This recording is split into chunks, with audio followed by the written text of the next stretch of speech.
sean todos bienvenidos a un episodio más de esto que se llama Entre Clases. Mi nombre es Yaretsi. Mi nombre es Victoria. Y hoy tenemos como invitado especial al cronista municipal de Matamoros, Martínez Rodríguez Arellano, perdón. Cuéntanos, ¿qué es lo que se supone que hace un cronista municipal de Heroica Matamoros? La labor del cronista es historiar, es decir, es registrar aquellos acontecimientos relevantes que sean dignos de remembranza en el futuro. ¿Sí?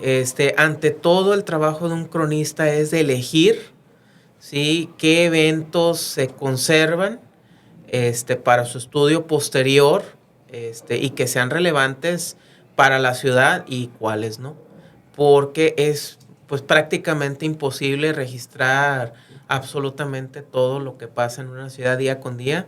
Entonces, de ahí es la labor tan importante del cronista, el elegir estos eventos para la posteridad. ¿Por qué considera que es importante preservar la historia de Matamoros? Porque la historia es una herramienta que nos ayuda a comprender nuestro presente desde el pasado, ¿sí? La historia no es un fin en sí mismo, sino que esta herramienta nos ayuda también a resolver problemáticas que surgen desde el pasado y que este mismo pasado nos puede dar las soluciones para estas problemáticas que actualmente estamos viviendo. Sí, por ejemplo, lo de las inundaciones. Sí, cuando uno analiza la cartografía, los documentos antiguos y todos estos testimonios de inundaciones desde 1814, a partir de ahí el cronista, ¿sí?, el historiador, hace mancuerna, por ejemplo, con los ingenieros civiles, y en conjunto trabajan en una solución para arreglar esta problemática presente. Para eso sirve la historia. Okay. ¿Cómo y cuándo se fundó Matamoros? Esa es una pregunta muy interesante, debido a que Matamoros carece de un acta de fundación. Si no hay un documento que diga nosotros, tales personas, vamos a fundar una ciudad, eso no existe. A diferencia de otras ciudades como Mier, Camargo, Reynosa, San Fernando, que las fundó don José de Escandón y Helguera, estas tierras quedaron como realengas, es decir, propiedad del rey de España, hasta que se compran por una familia de comerciantes de la Ciudad de México en 1782 y finalmente en 1784. Estas 14 familias compran sus ranchos de lo que hoy es Matamoros, ¿sí?, lo que hoy es el municipio de Matamoros, y particularmente el líder de ellos, el capitán Ignacio Anastasio de Ayala, compra el rancho San Juan de los Esteros, ¿sí?, todo lo que hoy es prácticamente el centro histórico, ¿sí? Aunque ya desde antes estaba poblado. El primer mapa que tenemos de Matamoros es de 1772 y dice Rancho San Juan de los Esteros por Matías de los Santos Coy. Este era un colono de Camargo. A partir de ahí, pues el capitán Ayala muere, se lo hereda a su hermano Calixto, él también muere al poco tiempo después, y la mitad de este rancho se vende.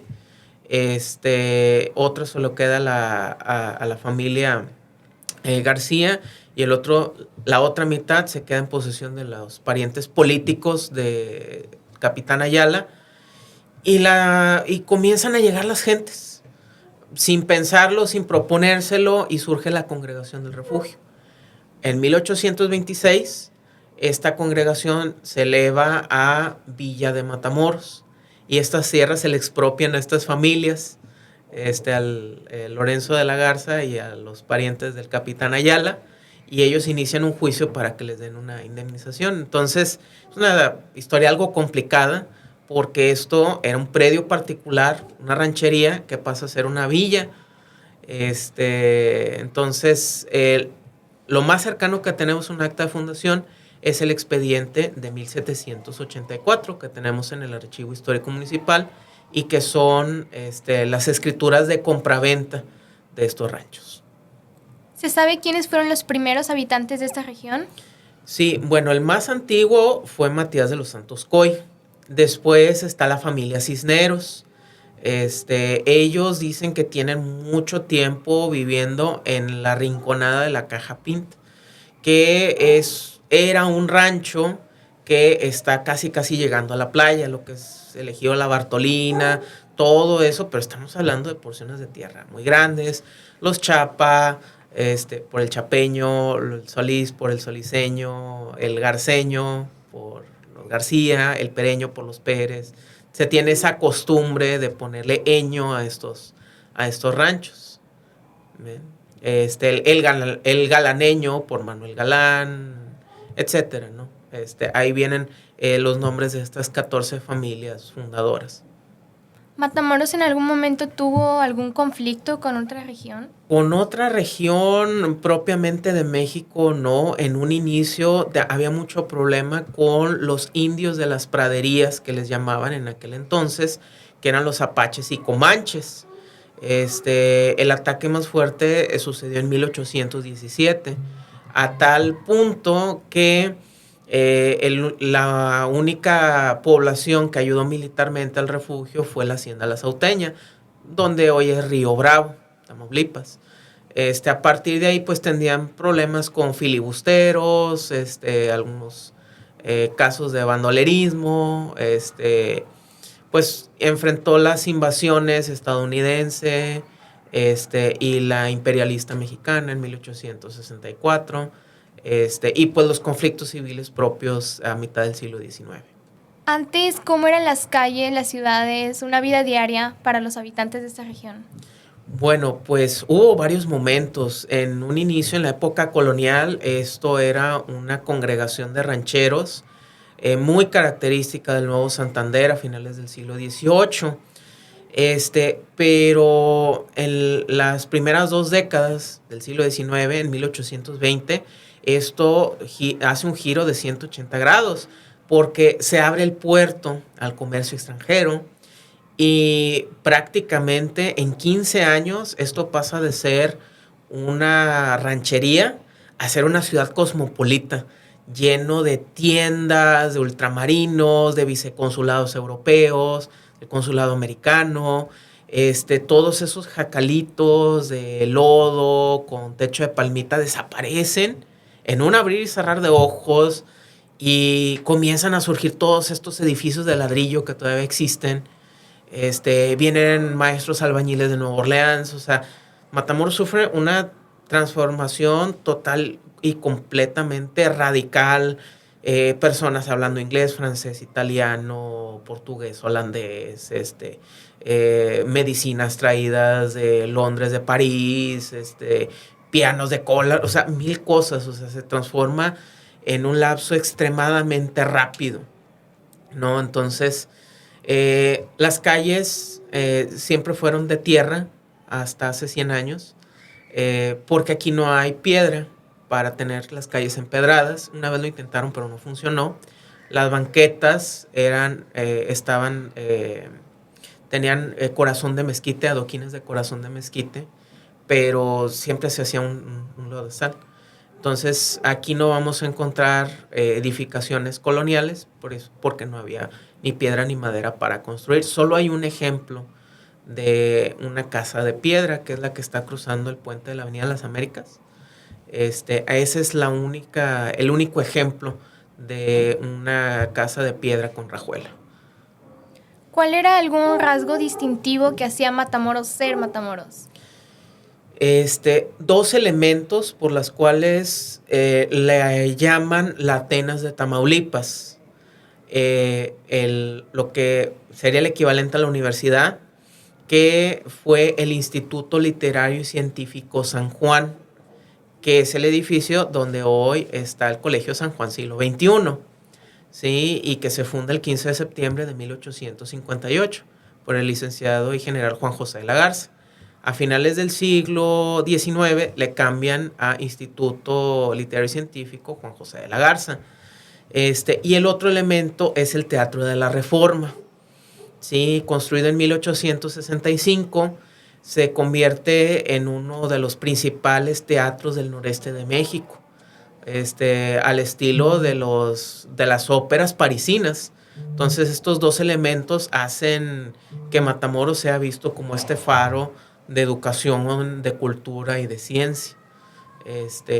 Entonces, y pues lamentablemente ambos edificios fueron demolidos y se volvieron a tratar de rescatar, pero han estado aflorando documentación de estas dos instituciones que hicieron a Matamoros ser un punto y aparte de todos los municipios de Tamaulipas.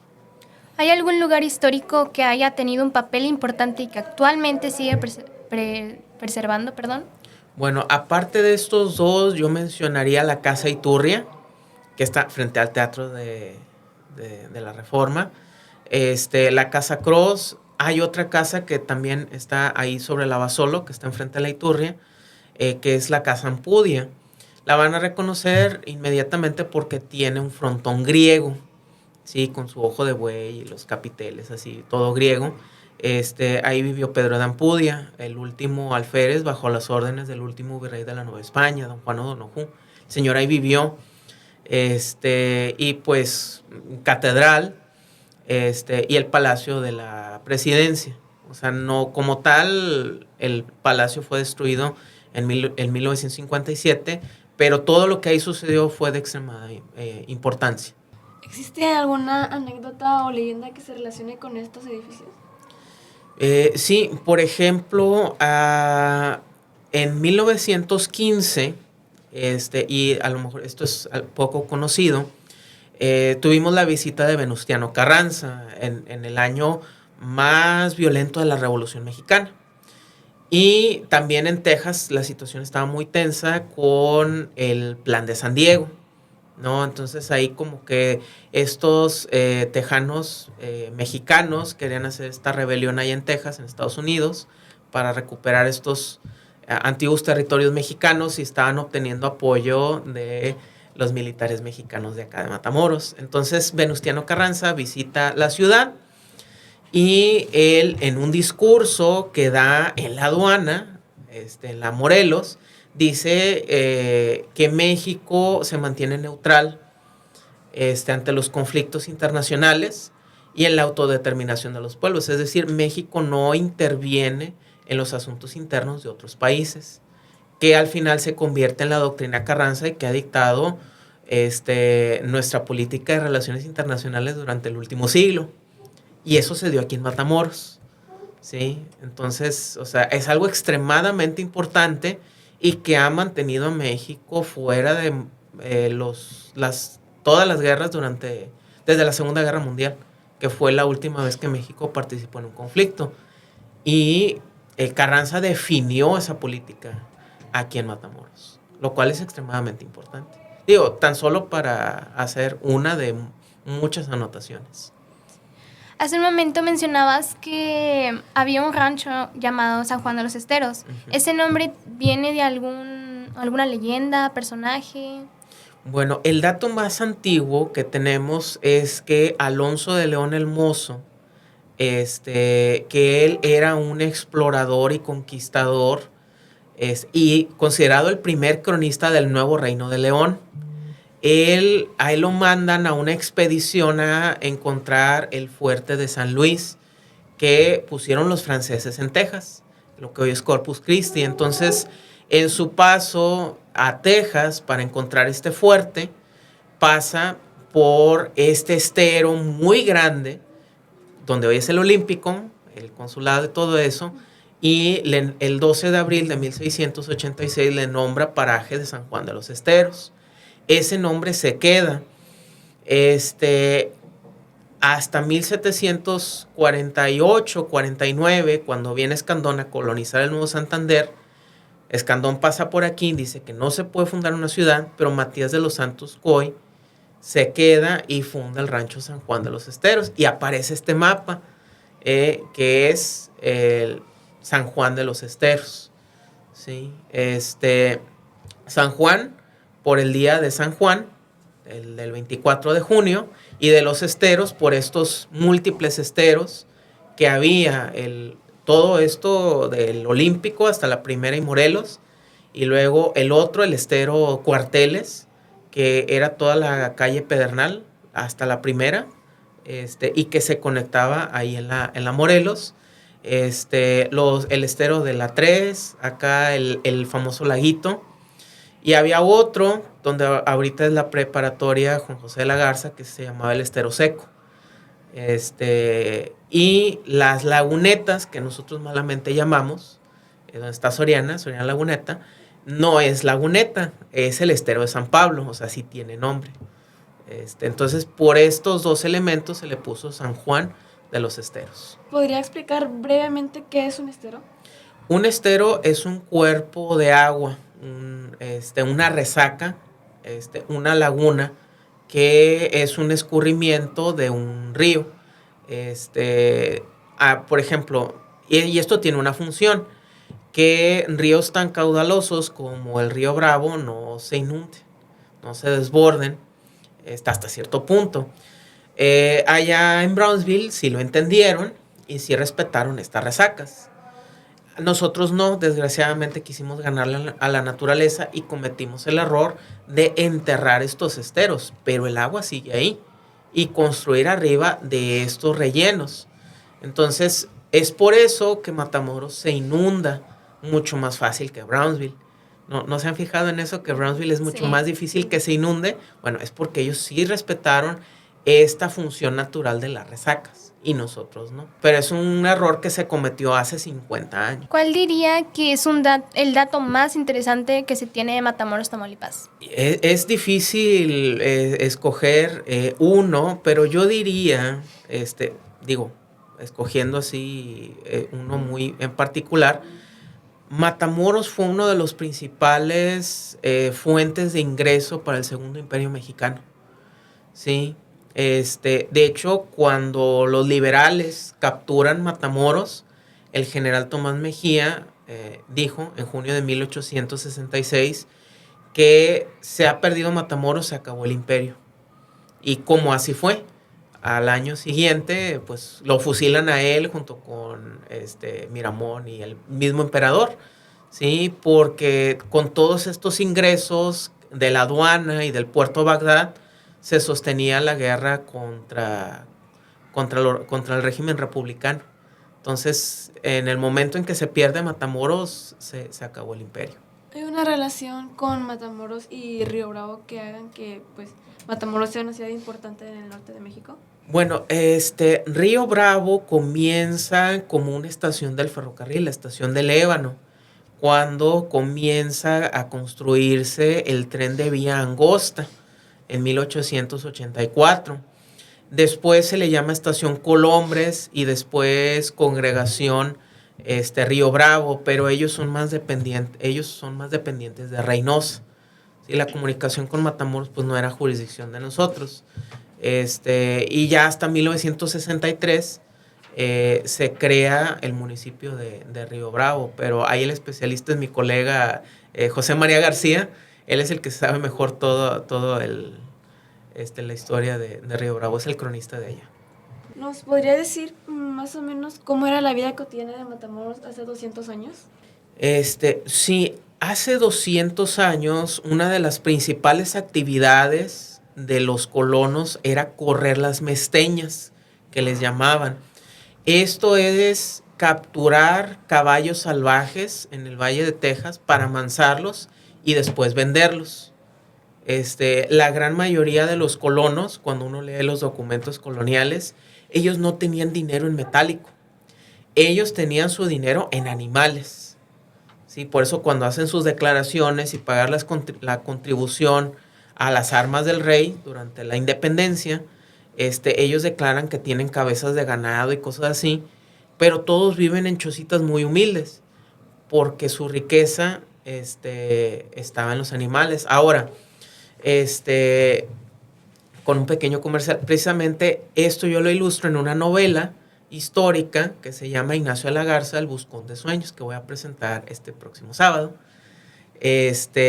donde yo lo que hago es transcribir estos documentos antiguos con garabatos, porque antes se escribía muy diferente, y al momento de yo transcribirlo, pero yo lo hago a mano, me encuentro con este personaje, Ignacio de la Garza, que ocasiona muchos problemas. Y ahí me doy cuenta que había fandangos, que la gente jugaba juegos de azar, que había música, y que había bailes y todo este tipo de cosas. Como estos son documentos judiciales, pues las declaraciones tenían que ser muy extensas. Y todo eso me dio como un cuadro para presentar a las personas de cómo la gente vivía aquí, ¿no? Entonces, eso aunado a las ilustraciones de Claudio Linati, de Carl Nebel, de todos estos artistas europeos que llegan en el México recién independizado, ellos alcanzan a pintar, por ejemplo, cómo la gente se vestía aquí hace 200 años. Y eso me ha permitido recrear esta vestimenta y es lo que utilizo para dar mis recorridos histórico-culturales. Aparte de lo que dijiste de la vestimenta, ¿hay algún rasgo que habrán utilizado los habitantes? Sí, por ejemplo, a mí me llamó la atención algo porque cada frase es fundamental para entender esto. Ignacio de la Garza, en una de las muchas cosas que lo acusan, es que él se escapa de la cárcel y se roba un caso de tamales y se los come todos. Y como no tiene lugar para dónde dormir, se regresa a la cárcel y ahí se queda dormido. Y dice el documento, y encontré al citado reo dormido como una piedra de tanto que había comido. Eso me revela que había casos de cobre, ¿sí? Que debieron de haberlo traído desde muy lejos al interior del país, porque eso normalmente lo hacen en Michoacán, que aquí se cultivaba el maíz, que había reses, y que había puercos para freír con la manteca, ¿no? Entonces, por ejemplo, otro aspecto es que en otra causa judicial, porque son dos, de Ignacio de la Garza, citan como testigo a un músico, Candelario, que estaba tocando su guitarra. Entonces, quiero decir que había una tradición musical. Desgraciadamente no sabemos exactamente qué tipo de música se tocaba aquí, pero eso nos lo resuelve parcialmente don Américo Paredes en un libro maravilloso que se llama Un cancionero México-Tejano, en la frontera. Américo Paredes hace 100 años se fue a estas comunidades agrarias, en estos ranchitos de ambos lados de la frontera, donde la gente todavía tocaba estas canciones que venían de la época colonial. Entonces él las escribió, hizo la partitura y la letra. Y las preservó en un libro que tenemos ahí en el archivo. Entonces, fácilmente podemos volver a escuchar todas estas canciones que alcanzaron a sobrevivir desde esta época de hace 200 años. ¿Antes las personas tenían alguna costumbre o tradición? Sí, precisamente es de lo que habla el doctor Manuel Rodríguez Braida. Él se puede considerar como un cronista también cultural y él describe unas ferias, la feria de las fiestas de la Jamaica, que precisamente eran por estas fechas, y que era como una especie de feria y que se ponía en la Plaza Allende. A esa se les llamaba la feria chica porque solo duraba 15 días, pero a veces se extendía un mes. Y la feria grande era por septiembre y esa se ponía en la plaza principal. Y tenían esta costumbre de, por ejemplo, como antes no existía Plaza Fiesta, los jóvenes y las jóvenes se cortejaban en la Plaza Allende, pero los jóvenes giraban en el sentido de las manecillas del reloj y las jóvenes en el sentido inverso. Y si una muchacha le daba una flor a un muchacho, eso quiere decir que le daba permiso de bailar con ella. ¿Sí? Es una costumbre que se perdió total y completamente. Además de esa costumbre que acaba de mencionar, ¿alguna otra tradición o costumbre se perdió en el tiempo? Sí, había unas fiestas o una especie de ferias que se hacían precisamente hace 200 años, que lo mencionan también en estos expedientes contra Ignacio de la Garza, porque se robó un caballo y él lo espolea hasta que se muere al llegar a Camargo, porque decía, es que yo quiero llegar a las fiestas de mayo. Entonces, No sabemos exactamente cómo eran ese tipo de fiestas o qué exactamente qué hacían, que también se perdieron en los entretelones del tiempo. Había y sigo investigando a ver exactamente qué era lo que se hacía, pero como que era muy importante, una fiesta que se llamaba el Día del Árbol, como que era un festival donde participaban muchas escuelas públicas y privadas y no sabemos exactamente qué era lo que se hacía, ¿no? Esas son las tradiciones perdidas en el tiempo de las que he podido saber y que nos falta saber cómo recuperarlas. De todas esas tradiciones, ¿cuál dirías que es la que tú quisieras que regresara? Las fiestas de la Jamaica, sin duda alguna.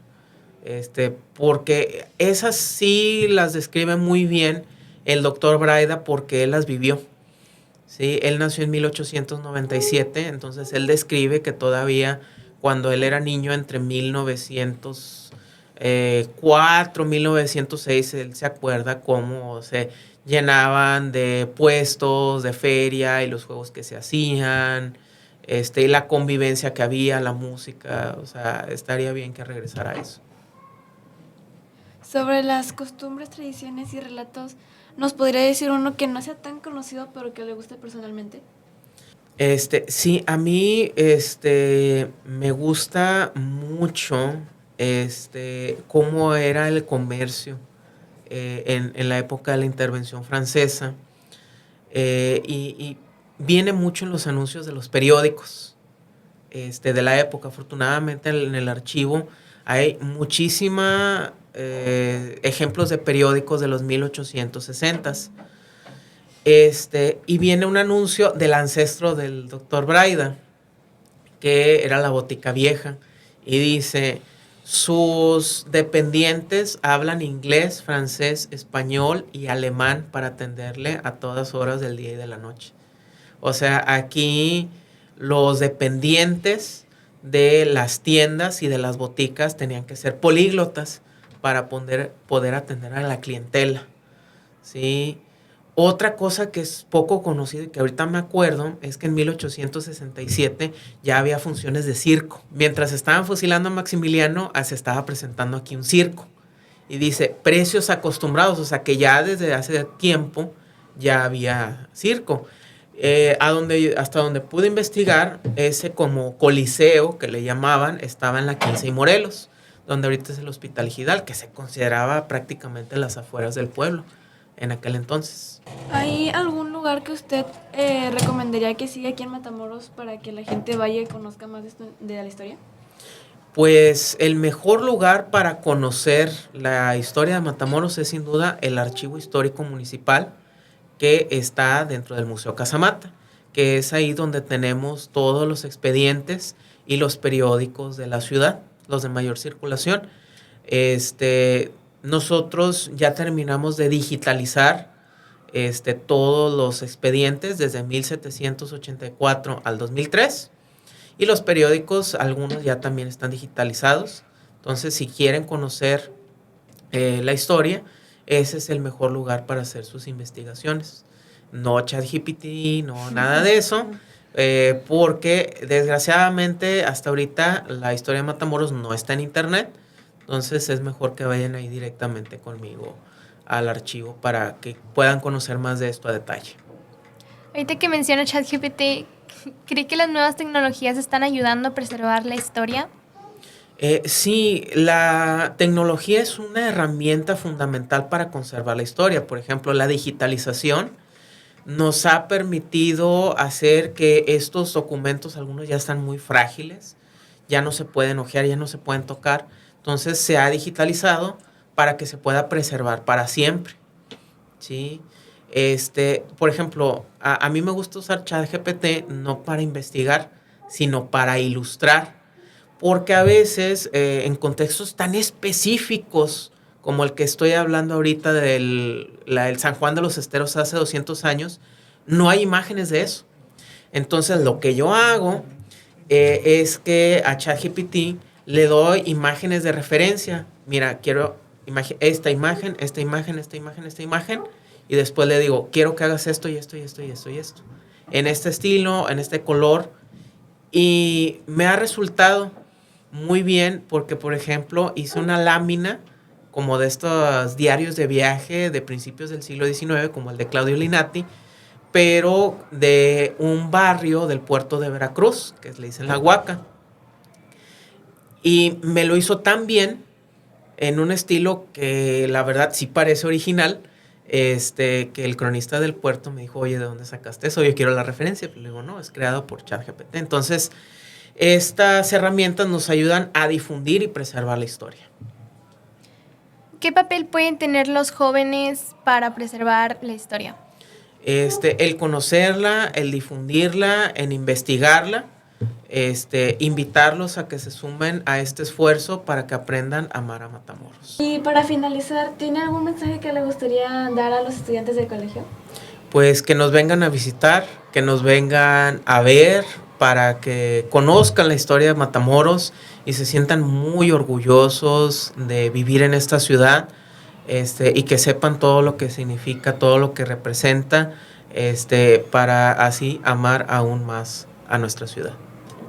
Muchísimas gracias por compartir una parte de la historia de Matamoros. Mi nombre es Yaretsi. Mi nombre es Victoria. Y nos vemos en el próximo episodio. Bye. Bye.